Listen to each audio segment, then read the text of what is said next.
Companies that are angel funded tend to do better. This shows us that angels play a huge role in the success of business ventures. So yes, fellow angels, we do make a difference. At the ASEAN level, there are lots of rooms for improvement. Not only the business, but also in particular, the opportunities for startup.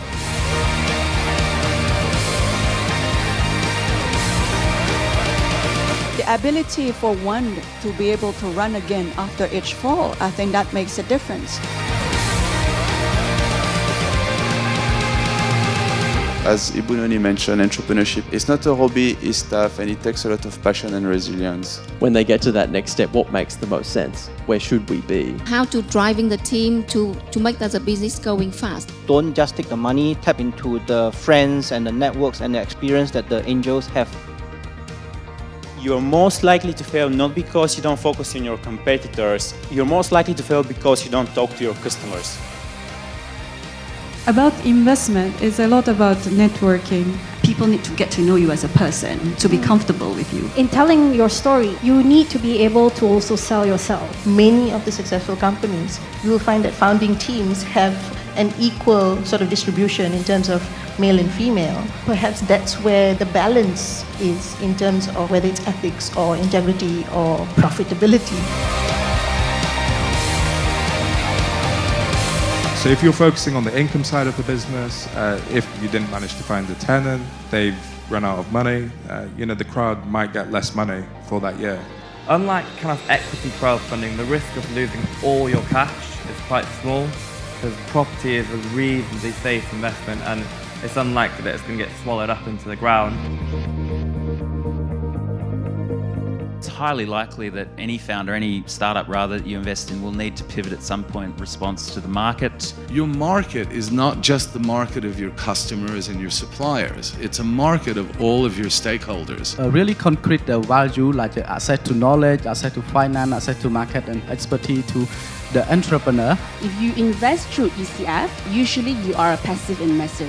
But if you work as a club, when you invest, the mentoring that the entrepreneurs get from the investors is really very robust.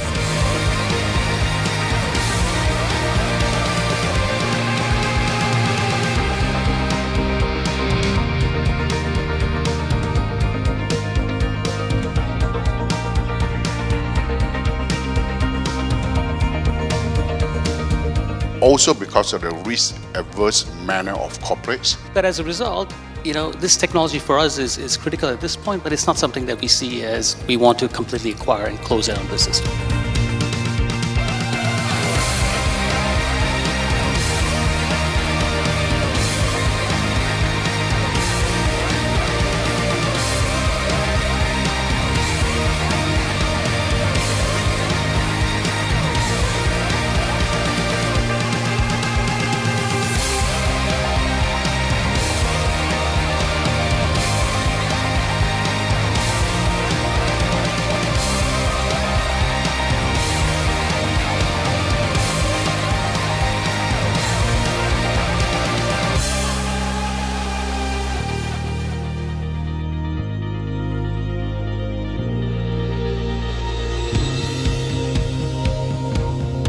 The analogy would be, you don't want to end up kissing the frog that's been kissed many times and did not turn into the prince. For the angel investors in the room, stay out the way. Don't get in the way of founders. You're there for a reason. You're there to help fund them.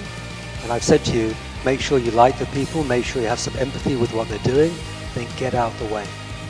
With that, I was quite heartened to hear that there are already 8 chapters of the ASEAN Angel Alliance, right, in 8 of the 10 countries. So that's a really good start, and hopefully that will be a trigger for closer collaboration or just people getting to know each other better, right?